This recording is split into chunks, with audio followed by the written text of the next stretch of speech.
Right, Julius, and introduce yourself. And Julius, are you an artist? Did you play this? Is yours?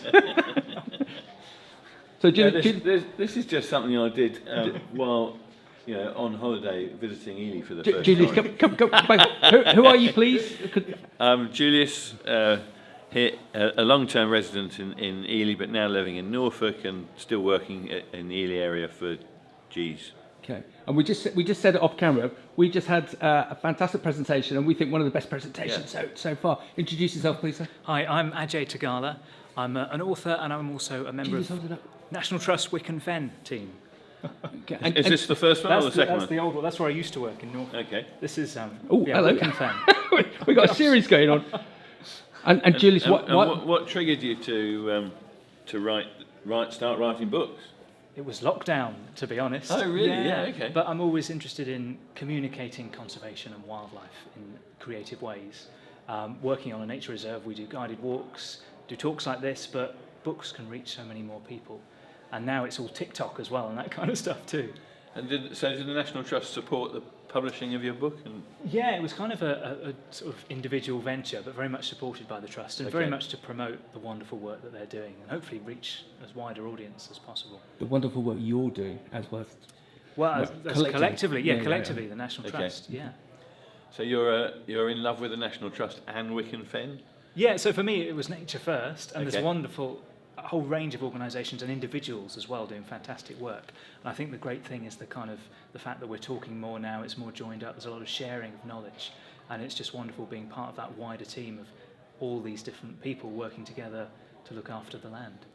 Can I jump in? Just with your great presentation, can you just give us an understanding as to what a normal week would be for you in your role? Say round about now, what's a normal week for you? Yeah, gosh, a normal week on Wicken Fen, so it's winter time, so it's a lot of behind the scenes kind of practical management work so that the birds can nest in the summer. We have to do a lot of management, so re-wetting the fen, adding water to create those scrapes, those ponds where the birds will come and nest, but also actually doing a bit of scrub clearance, so taking trees out, which people sometimes think, shouldn't we be planting more trees? Yes, but in the fens, because the peat needs to be conserved and because we need some open habitat as well, it's that kind of all these different ways of managing the land in different ways for maximum benefit. And the livestock, livestock do that for livestock. us. Yeah, so we've got conics and Highland cattle, and they're semi-wild, and they kind of free roam around Wicken Fen, this wider landscape, and they're grazing where they want to graze when they want, and they're behaving naturally, and they're shaping the landscape like it would have been hundreds of years ago when there were large herbivores native here. So you need wolves as well?